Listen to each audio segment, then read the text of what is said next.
Imagine-se numa costa rochosa da Grécia Antiga. O vento sopra forte, as nuvens escuras cobrem o céu, e o som das ondas se mistura ao barulho de espadas e gritos. De um lado, está Júlio César, um líder que ninguém conseguiu derrotar até agora. Do outro, Pompeu, um guerreiro lendário e um dos homens mais poderosos de Roma. As tropas de César estão cansadas, com pouca comida e cada vez mais cercadas. E enquanto ele tenta manter seus soldados firmes, Pompeu, com suas táticas brilhantes, começa a fechar o cerco. O medo corre entre os soldados de César, que sentem o perigo cada vez mais próximo. Parecia que, finalmente, o invencível César encontraria sua primeira grande derrota. Em uma batalha tensa e cheia de reviravoltas, onde cada decisão poderia significar a vida ou a morte, César terá que usar toda sua astúcia e coragem para escapar de uma armadilha mortal. Quem sairá vitorioso desse confronto épico? Você está curtindo essa história cheia de tensão e reviravoltas? Já deixa o like aqui embaixo para fortalecer o canal. Isso ajuda a trazer cada vez mais conteúdos épicos como esse. E não esquece de se inscrever para não perder nenhum detalhe das próximas batalhas e estratégias incríveis da história de Roma. Imagine só, o famoso Júlio César, até então um general invencível, estava em um baita problema. Ele tinha ido lutar contra Pompeu, outro grande líder de Roma, lá na costa da Grécia. Foi um momento tenso, porque parecia que César, com todo o seu poder, estava finalmente à beira de uma grande derrota. Pompeu, super experiente e com um exército enorme, conseguiu surpreender César e deixou suas tropas todas desorganizadas. Por um instante, parecia que César, o maior de Roma, ia perder tudo ali mesmo. Mas antes dessa batalha tensa contra Pompeu, César precisou lidar com outro problema. Ele percebeu que, enquanto estivesse focado em Pompeu lá no leste, poderia ter um grande risco nas costas.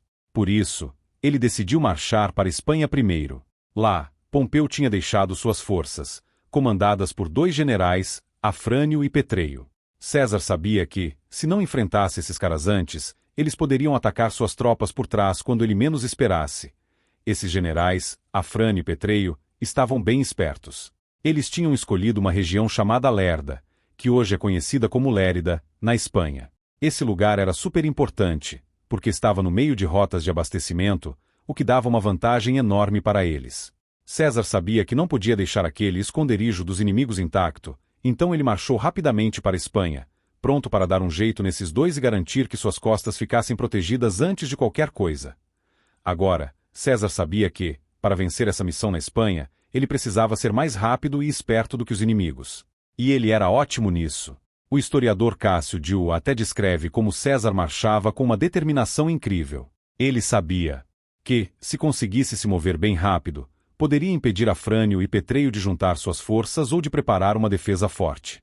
Então, César usou cada segundo a seu favor, correndo contra o tempo, surpreendendo os inimigos antes que eles pudessem se organizar para um combate longo e difícil. A campanha de César na Espanha chegou ao seu momento mais importante na Batalha de Lerda. Lá, Afrânio e Petreio estavam com tudo planejado, aproveitando o terreno montanhoso para se defender. No começo, César teve dificuldades, pois o terreno era complicado, e os inimigos estavam prontos para resistir. Mas César era esperto.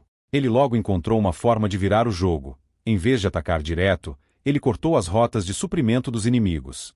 Assim, Afrânio e Petreio ficaram isolados e começaram a enfraquecer, porque não tinham como receber comida e reforços. César sabia que um cerco normal não traria uma vitória rápida, então ele decidiu forçar os inimigos a lutar em condições desfavoráveis. Ele bloqueou completamente as rotas de suprimento deles, deixando Afrânio e Petreio encurralados e sem muita escolha. Assim, mesmo sem precisar lutar cara a cara, ele conseguiu forçar os generais inimigos a se renderem.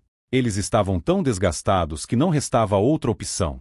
Essa estratégia genial de César poupou suas tropas de uma batalha direta e ainda garantiu uma vitória limpa, com muito menos perdas. Depois que Afrânio e Petreio se renderam, César mostrou algo inesperado. Ele foi misericordioso. Em vez de punir os generais derrotados, ele os libertou, deixando que voltassem para casa com a promessa de não lutar mais contra ele. César acreditava que, ao mostrar clemência, ele poderia conquistar o respeito até dos inimigos e evitar que houvesse mais ódio e desejo de vingança. Só que nem todo mundo gostou disso. Muitos dos seus soldados, que queriam vingança e os despojos da vitória, acharam que essa atitude era um sinal de fraqueza. Mas César estava convicto de que ganhar alianças, até entre antigos rivais, era muito mais inteligente do que punir com severidade. Com a Espanha sob controle, César estava pronto para o próximo passo: perseguir Pompeu, que já tinha um grande exército na Grécia. Pompeu não estava sozinho. Ele tinha o apoio de muitos senadores romanos e das províncias do Oriente, além de uma frota poderosa que controlava as rotas marítimas. Isso dava a Pompeu uma vantagem enorme, pois ele podia mover suas tropas e suprimentos com facilidade pelo mar. César sabia que estava contra o tempo. Se esperasse demais, Pompeu ficaria ainda mais forte. Foi então que ele tomou uma decisão arriscada: atravessar o mar Adriático em pleno inverno, quando os ventos e as ondas deixavam a viagem muito perigosa. Mesmo com o inverno gelado e o mar agitado, César organizou uma frota e partiu com cerca de 15.000 soldados e cavalaria, partindo de Brundísio em direção à Grécia. A travessia foi cheia de desafios. Ventos fortes e a presença da frota de Pompeu tornavam a missão quase impossível. Mas, apesar de todos os perigos, César conseguiu chegar à costa grega sem ser interceptado. Ele sabia que o elemento surpresa era sua maior arma, e, ao chegar, estabeleceu rapidamente um acampamento em Apolônia, enquanto esperava a chegada de reforços, que ainda estavam lutando contra o mar agitado do Adriático. Nesse momento, ele estava em uma posição vulnerável, com apenas metade de suas forças, mas César estava decidido a pressionar Pompeu antes que ele pudesse se fortalecer ainda mais. Pompeu, por sua vez, não perdeu tempo e estabeleceu sua base em Dirráquio, uma cidade fortificada que tinha acesso ao mar. Isso permitia que ele mantivesse suas linhas de suprimento abertas e sua comunicação segura com a frota. César sabia que, para vencer, precisava forçar Pompeu a sair de Dirráquio e lutar em campo aberto, onde suas tropas teriam uma chance maior. Então, ele começou a cercar a cidade, construindo uma linha de fortificações e trincheiras ao redor de Dirráquio. Seu plano era cortar todos os suprimentos de Pompeu e, assim, obrigá-lo a sair e enfrentar uma batalha direta. Mas Pompeu percebeu o que César estava tentando fazer. Em resposta, começou a construir suas próprias defesas dentro de Dirráquio.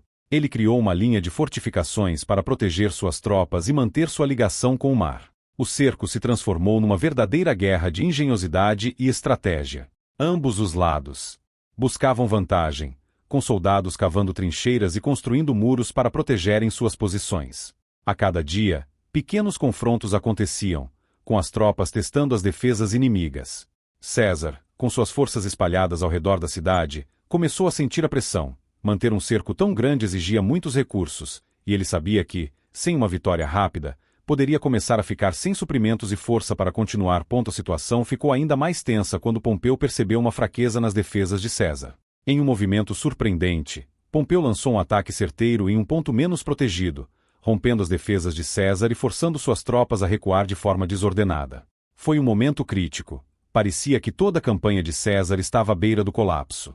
As forças de Pompeu eram numerosas e estavam prontas para esmagar as tropas de César, que lutavam para se reorganizar em meio ao caos. Mas, em um golpe de sorte para César, Pompeu hesitou. Ele achou que essa retirada desordenada pudesse ser uma armadilha e decidiu não perseguir as forças de César imediatamente. Esse pequeno momento de hesitação deu a César a chance que ele precisava para reunir seus homens e escapar de uma derrota total. Mesmo assim, a batalha em Dirráquio foi uma humilhação para César, e ele se viu forçado a recuar para o interior da Grécia. Contudo, mesmo derrotado, César manteve o controle sobre suas legiões e, longe de desanimar, começou a planejar o próximo movimento, já determinado a enfrentar Pompeu em uma última e decisiva batalha. Após essa retirada difícil, César mostrou uma resiliência impressionante. Ele sabia que essa derrota em Dirráquio não era o fim da linha. Em vez de se abater, ele manteve a confiança e começou a reorganizar suas tropas para uma nova tentativa de enfrentar Pompeu. Pompeu, agora ainda mais confiante, acreditava que finalmente tinha César sob controle e começou a segui-lo, ansioso para dar o golpe final. César, por sua vez, se preparava para o que ele sabia que seria o confronto definitivo. Ele treinou e motivou seus soldados, deixando claro que essa batalha decidiria não só o destino dele, mas também o de toda Roma. Sabendo da importância desse momento, César usou toda a sua experiência e carisma para inspirar seus homens, prometendo a eles que essa seria uma vitória que marcaria história. E assim, com ambos os exércitos prontos para o embate final, a tensão aumentava, deixando todos à espera do desfecho que mudaria o rumo do Império Romano. Então, o grande momento se aproximava. César sabia que, para vencer Pompeu e seus aliados, precisaria mais do que apenas força militar. Ele precisava de estratégia e coragem. Com o coração cheio de determinação, César reuniu suas tropas e fez um discurso poderoso, lembrando-os de tudo que já tinham enfrentado juntos. Ele falou sobre as batalhas anteriores, sobre as vitórias que pareciam impossíveis e, principalmente, sobre o sonho de ver uma Roma unida e forte. Cada palavra de César incendiava a esperança e a vontade de lutar dos soldados, que agora encaravam aquele momento como uma luta pela própria glória. Enquanto isso, do outro lado, Pompeu também se preparava. Ele tinha à sua disposição um exército bem equipado, apoio dos senadores e o controle de muitas províncias. Para Pompeu, derrotar César significava garantir a velha ordem de Roma, onde o Senado e as antigas tradições eram respeitadas. A tensão entre os dois lados era palpável, como se o próprio ar estivesse carregado do destino de Roma. E assim, com as forças alinhadas e cada líder com seu próprio sonho de Roma, eles se prepararam para o último confronto, que definiria quem seria o verdadeiro senhor de Roma e quem entraria para a história como vencedor dessa grande guerra civil. Não perca o próximo vídeo para saber o final dessa batalha. E chegamos ao fim desse episódio épico. Se você quer acompanhar todos os detalhes dessa história e ver o desfecho, não esqueça de se inscrever no canal e deixar o seu like. Isso nos ajuda a trazer cada vez mais conteúdo incrível para você. Até o próximo vídeo.